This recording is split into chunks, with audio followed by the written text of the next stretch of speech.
So, you got a Steam Deck. First off, congrats. You've made a great choice. But if you turned it on and immediately thought, brilliant, I have absolutely no idea what's going on. You're not alone. There's a lot here. Buttons, menus, options, settings, Decky this, Lossless Scaling that, and about 10 different opinions online telling you what you must do.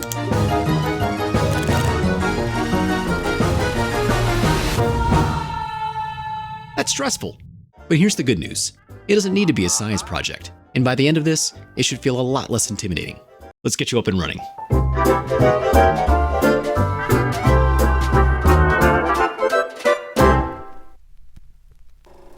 Perhaps you've had your Steam Deck for a while, or you just got one for the holidays. And if so, welcome and congrats. You've landed in one of the best, most welcoming gaming communities I've ever been a part of. Also, you're stuck with us. You can't leave now. 'Cause I'd find you.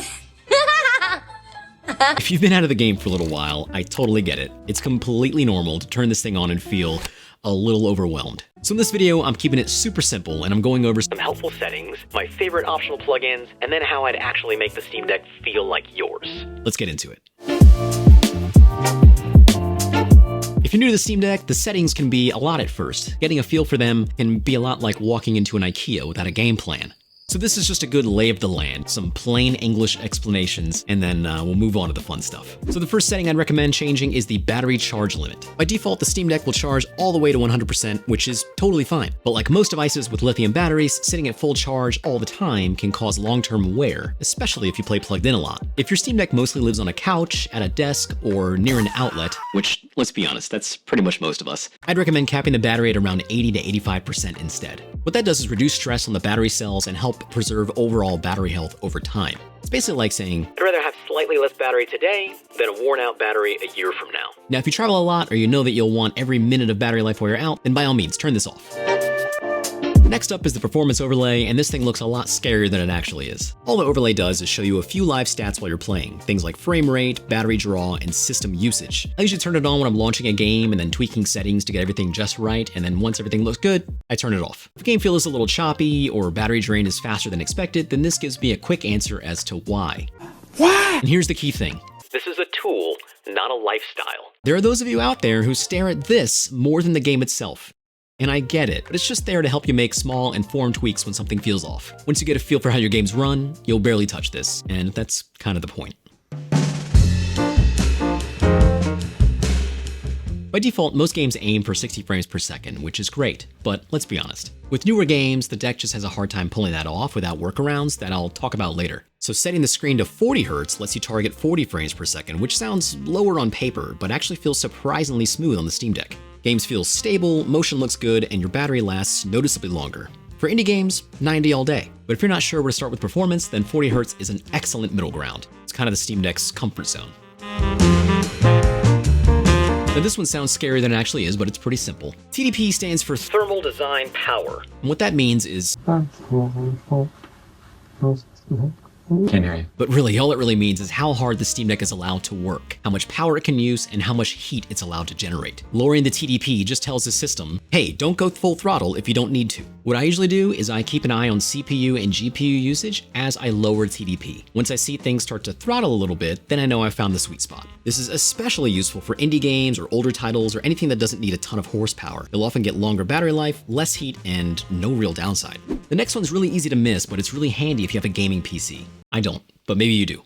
In the settings, you can enable game file transfers over your local network, which lets the Steam Deck pull game files directly from your PC instead of re-downloading everything from the internet. It's faster, it saves bandwidth, and it's especially useful if you've already got a big Steam library installed somewhere else. This one's small, but it ends up being something that you'll probably use all the time. If you hold the Steam button or the 3-dot button, you'll get a bunch of built-in shortcuts, things like quick access to settings, screenshots, and zoom and system controls. My favorite is holding the 3-dot button and moving the joystick up or down to adjust brightness on the fly. It's definitely worth poking around for 30 seconds and just seeing if you can commit some of this to muscle memory.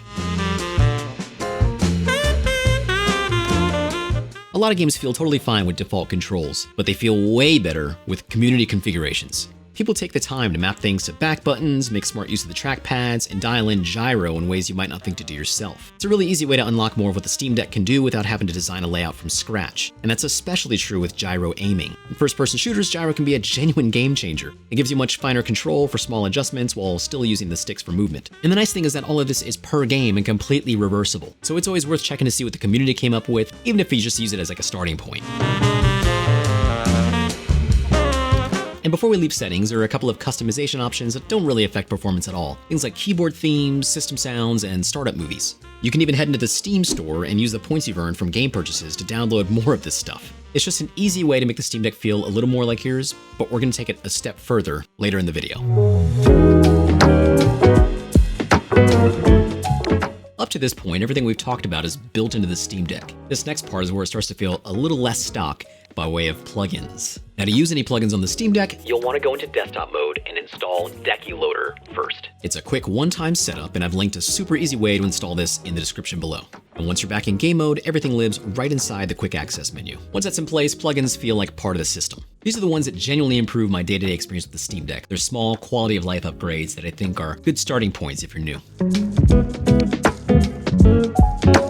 One of the most common questions with the Steam Deck is, does this game actually run well? Valve has implemented a solution to that in the form of the Steam Deck verification badge, but if there's anything I've learned about that badge, it's to basically ignore it. What do you mean?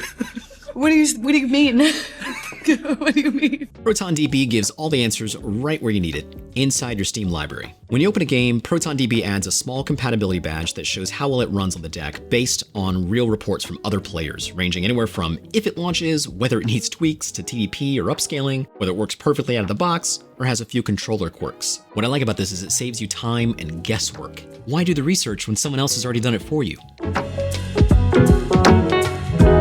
SteamGrid DB lets you swap custom artwork right from the deck. Box art, wide banners, icons, they're all community made and all designed to actually look good on the Steam Deck screen. This doesn't change how anything runs, but it does change how it feels to scroll through your library. Because let's be honest, sometimes we spend more time looking at it and deciding what we're gonna play rather than actually playing anything at all. A few minutes later. 3:28 a.m. HowLongToBeat, or HLTB, adds estimated playtime right into the Steam interface. So before you start a game, you can estimate roughly how much of your life you're going to dedicate to it. I love this because it helps set expectations. Sometimes you want a short, focused experience. Other times you're ready to commit to something bigger. Instead of guessing or Googling on your phone, it's right there. It's an excellent tool to assist in your backlog attack plan. Storage Cleaner is exactly what it sounds like. As you install and uninstall games, the Steam Deck tends to hang on to leftover files. Shader caches, compatibility data, and stuff that you don't really see that slowly eats up storage. Storage Cleaner gives you a simple way to see what's taking up space and safely clear out what you're no longer using, and is way easier than going to desktop mode and digging in folders. It's like spring cleaning for your SSD. Earlier when we were in settings, we talked about startup movies that you can download with your Steam points. Animation Changer is basically that idea, just a step further. This plugin opens the door to a much bigger library of community-made boot, sleep, and resume animations. I tend to bounce back and forth between the Dreamcast and PS1 themed ones, and most recently one inspired by Better Call Saul. As a side note, I actually just finished watching this TV series, and I have been talking about it a lot over in my weekly newsletter, where I share what I'm playing, watching, thinking, and a bit of behind-the-scenes stuff from these videos over on Patreon. If you're into that kind of thing, the link is down below. But yeah, Animation Changer. It's totally cosmetic, it's totally optional, but it's a really fun way to make the Steam Deck feel like yours the second it boots up.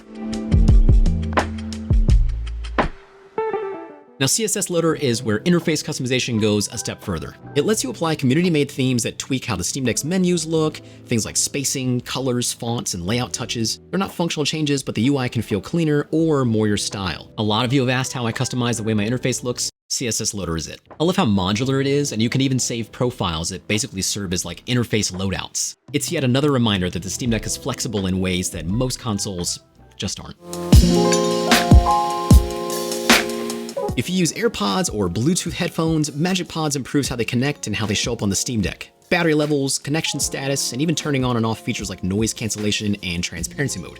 If you play with headphones a lot, this is an easy win.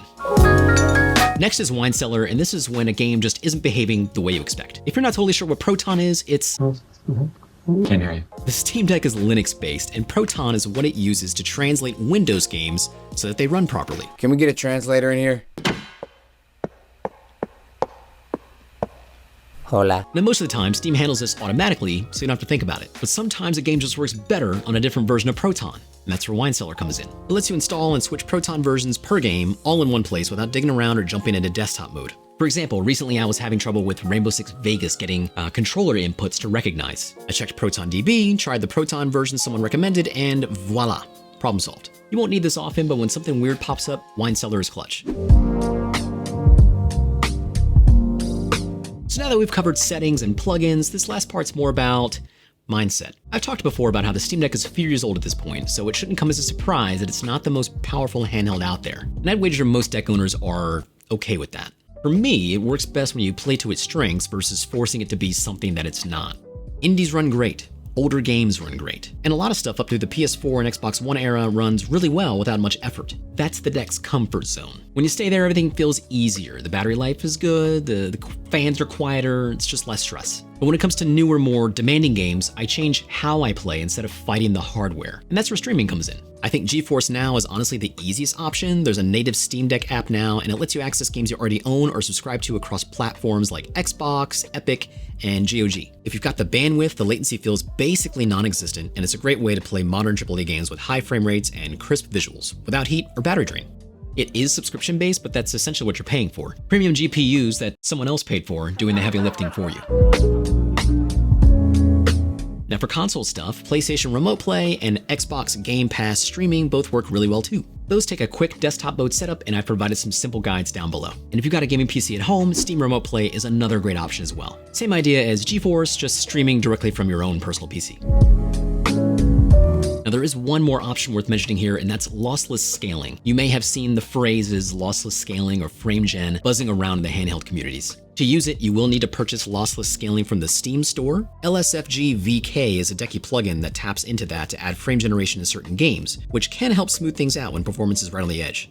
There are some trade-offs. You may notice some visual artifacting or some added input delay, which I think makes it a poor fit for games where reaction time really matters. Games like Expedition 33 or Souls-like games. Sometimes it helps, sometimes streaming is the smarter call.